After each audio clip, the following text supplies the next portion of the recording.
Hello my dear students, I hope you all are fine. Today in this video, let's continue our chapter which is fiber to fabric. In the last class, we have completed about what is fiber, what is yarn and what is fabric. Then we understood types of fiber. So fiber means the thin hair-like strand is called fiber. If you twist the fibers together, then you will get a long, strong, continuous thread which is known as yarn. And if you combine the yarn, you will get a fabric. Basically, the fibers are classified into two, that is natural fiber and synthetic fiber. Natural fibers are obtained from plants and animals. For the example of plant fibers, cotton, jute, hemp, coir, flax, etc. For the animal fiber example, wool and silk, and synthetic fiber example are nylon, polyester, polyacrylic, rayon, PVC, etc. Now moving to the next one, today we are going to understand about jute plant and cotton plant. Means this 6th standard is about to understand the plant fiber. 7th standard you will understand animal fiber, and in the 8th about synthetic fibers. So plant fibers, in which we are going to understand two types of plant fibers. Number one is jute fiber and second one is cotton. So jute, you can see inside the diagram over here, this is the plant of jute. Okay, it is quite long and very thin. Bihar, Assam and West Bengal, these three states are there in our India which used to grow the jute crops. Okay, moving to the next one, that which plant part provide us the jute fiber. So answer is the stem of the jute plant provide us the jute fibers. For that, the crops are cultivated before the flower season. Then they will going to soak this jute plant into the water for many days, like 2 to 3 days, and due to that reason it will start spoiling, and from that the thin hair-like strands comes out. That is known as jute fiber. Then they will going to twist it, performing spinning process and making yarn, and combining the yarn they will make various kinds of articles, jute bags and other things like sacks, SACK sack, which used to transport the grains from one place to another. Moving to the next one is cotton. So cotton is a very famous fabric in our India because it gives you complete comfort and relaxation. Okay, so cotton is basically grow in the warm as well as having the black soil. These two conditions are very good for the growing of cotton crops. Okay, so basically Gujarat, Maharashtra, Andhra Pradesh, Haryana, these are some states which have black soil as well as warm climate. So over there huge amount of cotton crops are growing. Now which plant part provide us the cotton fiber? So answer will be fruit part. Okay, first the flower comes on the cotton plant, then the reproduction process will happen, then the lemon shape fruit will comes out. After some time it will get pop, same like a popcorn, and from that you can see beautiful white cotton balls comes out. Now these cotton ball consist of seed also, not just cotton fiber but seed also. So we have to remove the seed before going for the further fabric making process. So the process of removing seed from the cotton ball is called as ginning process. In the earlier time, people use used to perform this ginning process by their hands only, but nowadays the machines are available. They will going to perform this ginning process and remove the seed. You may have think that these seeds are nothing, means these seeds don't have any uses, so we will throw it. No, it is not like that.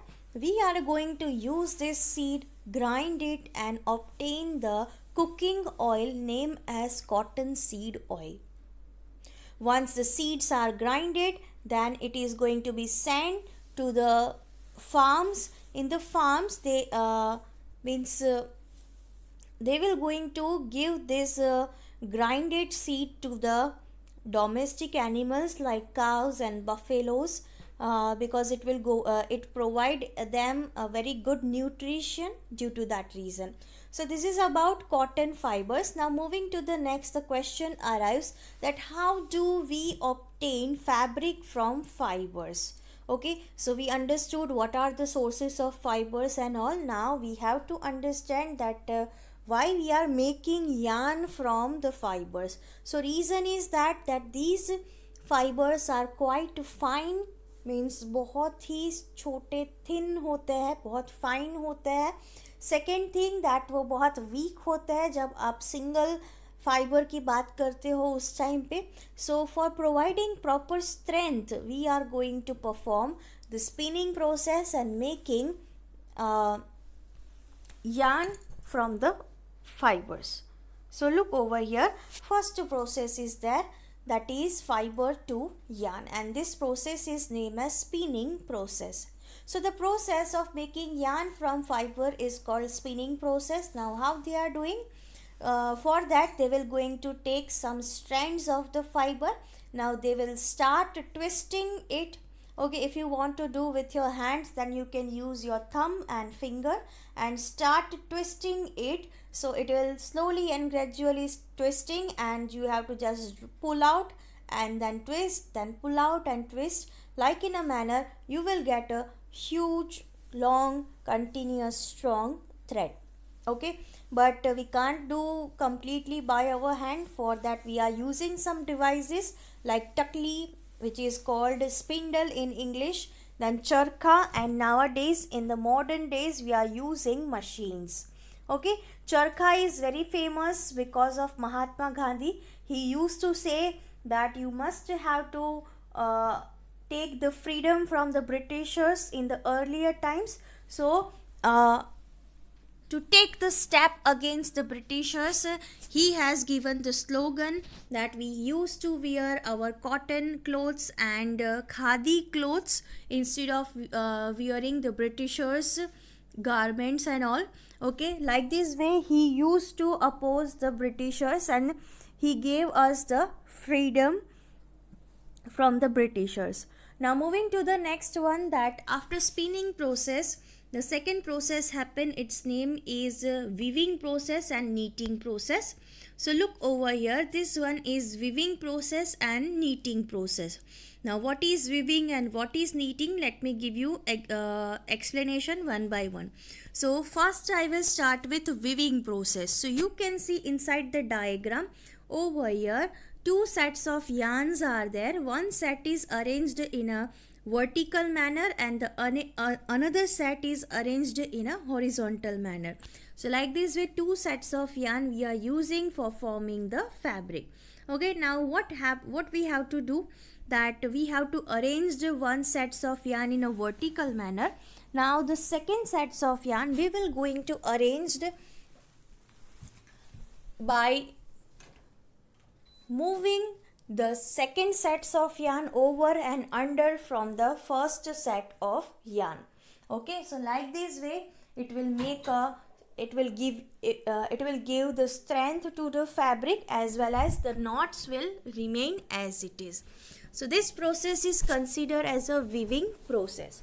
In the earlier time, people used such kind of arrangements and they will going to weave the fabric by their hand. Okay, and that's why its name is hand loom. Nowadays also some places are there in where they are making the fabric with the help of hand looms. Okay, especially some very famous silk saris and some other traditional fabrics.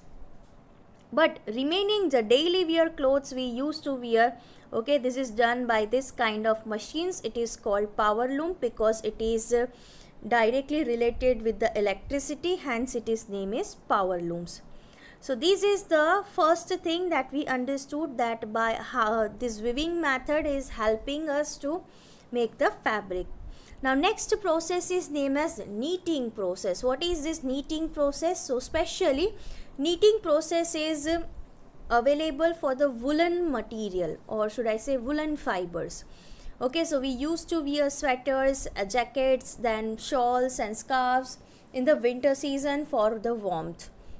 So these woolen fibers passes through some processes and get a yarn, and they will going to take one single set of yarn, and in the diagram you can see over here that they are going to make the interloops.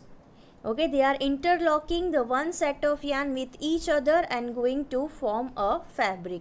See the definition of the knitting process, that the process of interlocking a single set of yarn together to form a fabric is called as a knitting process. Okay, it is done by hands also and it is done by the machines also. Okay, so this one is the knitting process, and on this note I am going to complete the chapter.